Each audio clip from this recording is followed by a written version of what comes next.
We make things. We use our hands, minds, and machines to build, to fix, to improve. We're known as do-it-yourselfers, home improvement fans, fix-it fanatics, inventors. At our core, though, we're all makers. So let's jump in and make something. Hi, I'm Ron Hazelton. Welcome to the show. You know, outdoor living and outdoor decks in particular are more popular than ever, and decking materials and construction methods are changing in a big way. Today, we take a look at one of the most advanced systems available, capped cellular PVC. I'll show you how to work with this type of decking and explain why it outperforms almost any other option. Then we'll see how to install ceramic tile right over an existing vinyl floor. And finally, a clever way to make ordinary bookshelves more interesting and unique by adding painted beadboard panels.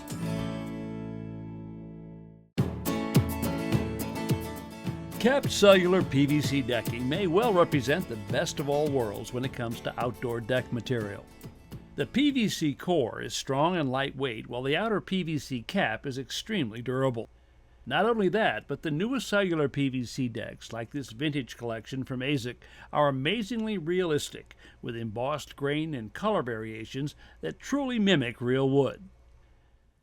So to show you how easily this decking installs, I built this small mock-up right here, and I'm going to take you through the installation step by step. The deck that I'm going to build has a frame around the outside. Because of that, the framing underneath needs some additional joists to provide proper support to the perimeter planks. So, I'll begin by cutting these boards to length. Next, I bore pilot holes near the ends, drop the boards into position, and secure them with 3.5-inch deck screws using a toe nailing technique. This could also be done with a nail gun or by hand nailing.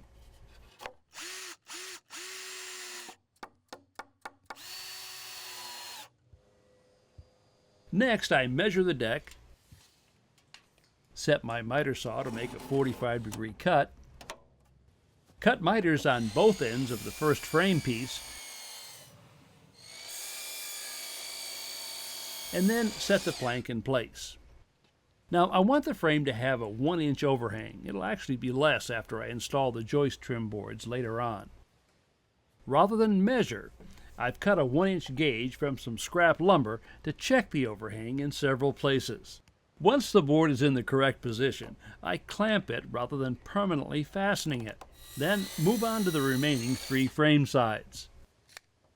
The clamps allow me to make minor adjustments to ensure that the miters are properly aligned and snug fitting. I'll be using the Cortex hidden fastening system to attach the frame pieces. The system consists of a special self-countersinking screw, a setting tool, and color-matched plugs that conceal the screw hole. These screws are self-tapping and require no pre-drilling. The setting tool drives the screw head a prescribed distance below the surface and automatically disengages when the screw is at the proper depth. This capped cellular PVC decking from ASIC is designed to span joists that are no more than 16 inches apart. I measure the space inside the frame, transfer that measurement to a temporary fence I've set up on my portable miter saw, clamp a stop block in place, select my first decking plank, slide it up against the stop block, and make the cut.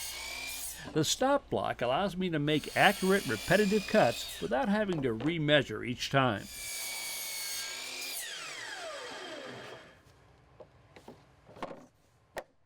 This conceal lock clip is part of the second fastening system I'm using on this deck. The clip engages a groove on the side of the plank and is positioned over the center of the joist. Now, one thing I'm noticing is that I can't center the clip at the end of the plank because that board is sharing a joist with the frame I just put down. The solution is to attach, or sister, a second joist to the side of the existing one. Now I can center the clip properly. I set the first plank in place, dropping in shims to create the correct spacing. I'll only have to do this on the first board. Since I can't use the conceal lock clips on the leading edge of the first board, I'll use the Cortex screws instead.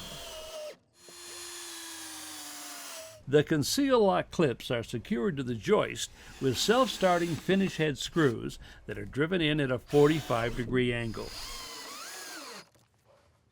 The second plank, and all those that follow, is set into position by tilting it slightly so that the groove in the side can engage the tab on the clip.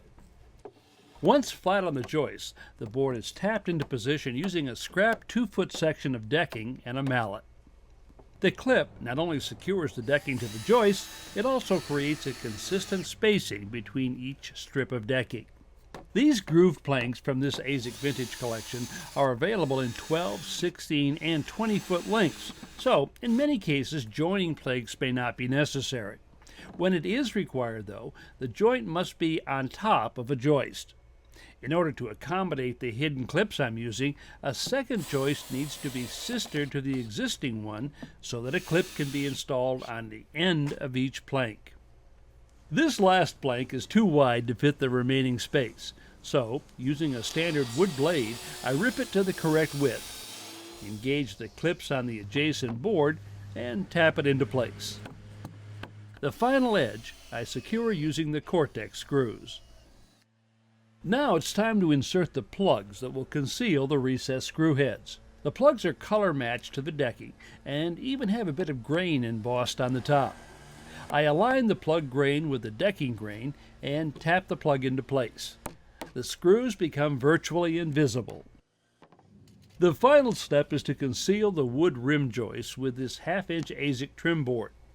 I measure the length of the joist and cut the trim to fit. Since the trim boards need to be the same width as the joist, I rip them to the correct size. The trim boards are attached with color-matched finish head screws that require no pre-drilling. Now, AZIC says this capped cellular PVC decking has been engineered to withstand the everyday things that happen on a deck.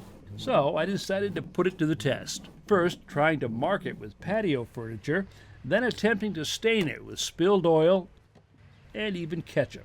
Everything cleaned up without leaving a trace. And even though the deck is remarkably water repellent, it's not slippery even with water standing on the surface. Well, this is one deck that seems to have it all. Realistic good looks, rugged durability, and freedom from the usual deck upkeep and maintenance.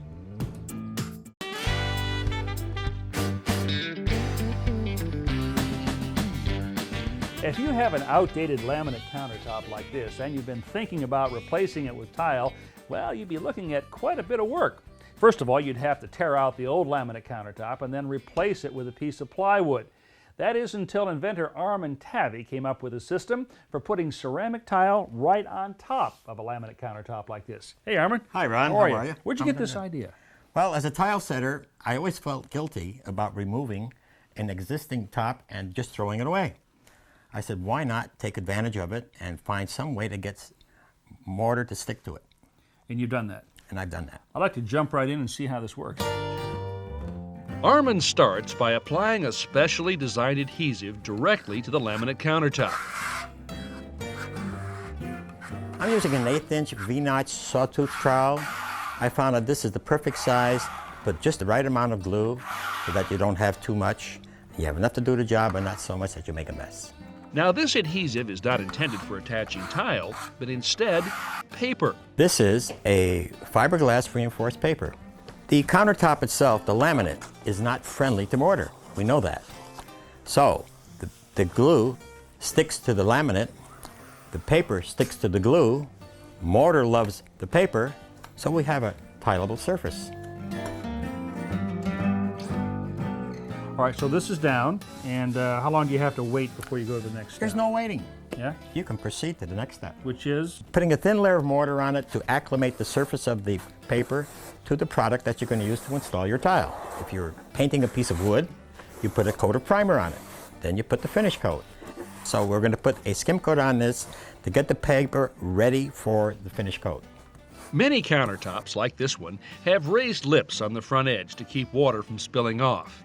To create a perfectly flat surface for the tile, Armin and I apply additional mortar to the front third of the countertop, then screed off the excess with a straight edge. Just to see how this system works on a variety of surfaces, I've set up a piece of beadboard to serve as a back wall. Once again, the adhesive is applied directly to the surface and the paper laid on top, completely bridging and concealing the grooves in the paneling underneath. Then, like the countertop, a skim coat of mortar is applied.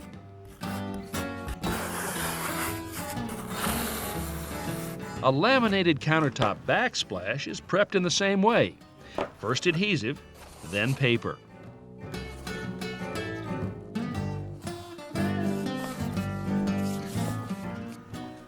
Now, what we've really done here is converted a plastic laminate countertop into Basically almost a concrete surface. yeah, and you've done it by adding really nominal thickness here, really. From 0 to about a 1/16 of an inch in the front leading edge because of the slight hump in the radius of the leading edge of the countertop to keep water from dripping off the counter. Very cool. Before we continue, I make a trip to my truck to collect a bag of thin-set mortar I picked up earlier at the Home Improvement Center. From here on, the process is the same as for any tileable surface. The thin-set mortar is applied, then raked with a notch trowel. The ridges left by the notch trowel distribute the mortar evenly, leaving it a uniform thickness. I'm applying additional mortar to the inside corners of the bullnose tiles that line the countertop. This process, called buttering, eliminates any voids underneath, reducing the likelihood that the edge tiles might crack if they're bumped or struck. Armin inserts spacers between the edge tiles, then starts on the field. Now notice how the mortar appears wet. One of the biggest causes of tile failure is trying to cover too large an area at one time, which can allow the thin set to begin drying before the tiles are laid on top. You can avoid this problem by mixing smaller batches of mortar and working smaller sections at a time. Tapping the tiles with a rubber or plastic mallet also helps them settle into place and bond with the mortar. Spacers keep the joints a consistent width and in alignment. Now Armin has come up with his own version of the tile spacer. The disc shape keeps it sitting on top of the tile and makes it easy to remove. One side of the spacer is used on straight runs, and the other is designed for the corners where the joints intersect. With the deck tiles in place, Armin applies mortar to the back wall. Here, he starts at the bottom, then stacks one row on top of another. Once again, the spacers keep the joints uniform and prevent the tiles from slipping downward. Remember I mentioned the spacers were easy to remove? Well, now you can see what I mean. Grouting is the next step. Armin mixes his a bit on the dry side. The idea here is to use a fair amount of pressure to force the grout to the bottom of the joints, filling them completely. Then he holds the rubber float up on edge and removes the excess from the face of the tile. A damp sponge and water take care of the final cleanup. Usually this needs to be done a few times to completely remove the surface haze. Changing the water frequently helps. So there's been no trade-off by leaving the counter here and going with this system. Absolutely no compromise whatsoever. So what else could you put this on besides a plastic laminate? Just about any surface you can think of that you have on your countertop, I don't care what it is, it'll go over it, Ron. Wood, plastics, metal, just about anything. You got any more tricks up your sleeve? Yes, I do, Ron. Will you come back and share them with me? I'd be delighted. Okay, it was fun. I got one favor to ask. Could you take us out with a few more bars of that song about the smile? Sure. Here goes. It has magic powers, most would say, and we all would probably agree. For anyone who tries to beat it can't simply win, you see. Its length is everlasting, its touch not trick but treat, and the warmth it sends right through the air has no match, can't be beat. I recently finished building my bookcase here, and when I painted the back, well, I made it the same color as the front and the sides, which is what I normally do.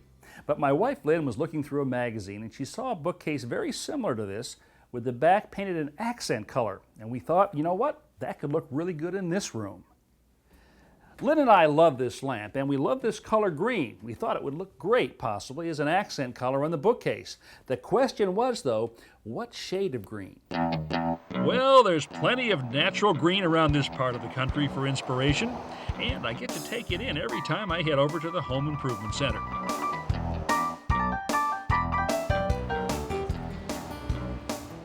With all the foliage fresh in my mind, I start looking through the paint chips and decide to pick 3 slightly different shades of green, with the thought that one of them will be just what we're looking for.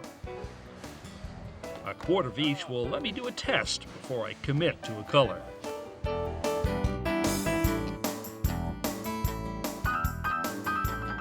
Back at the shop, I paint 3 sample panels, let them dry, then take them inside. Now, I'll admit, I'm a bit challenged when it comes to visualizing colors from a small chip. Making larger samples like this really helps, and it also lets me see the colors under different lighting conditions. So these are the 3 colors I picked out. What do you think?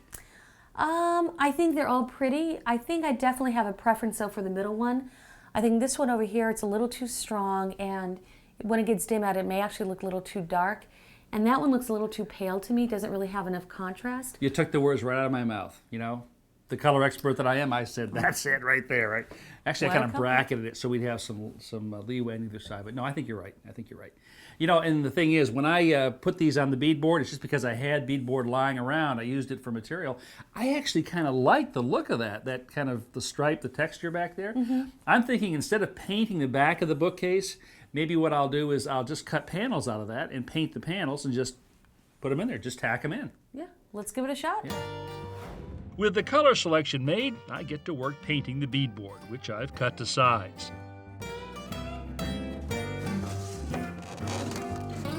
To attach the panels, I'm using just a few small brads, nailing mostly around the edges. This way I have fewer nail holes to fill and an easier time removing the panels if later on I want to go for a different look.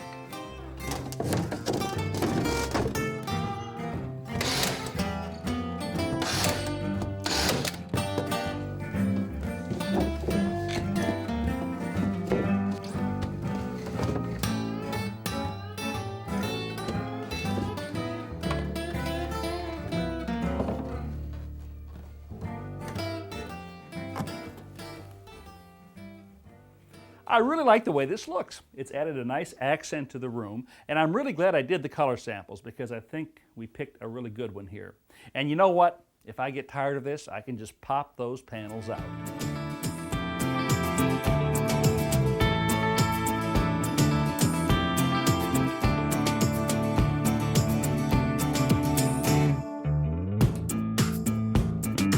To view today's projects again, visit ronhazelton.com, where you'll find hundreds of how-to videos available 24/7. Free home improvement videos online 24 hours a day, 7 days a week.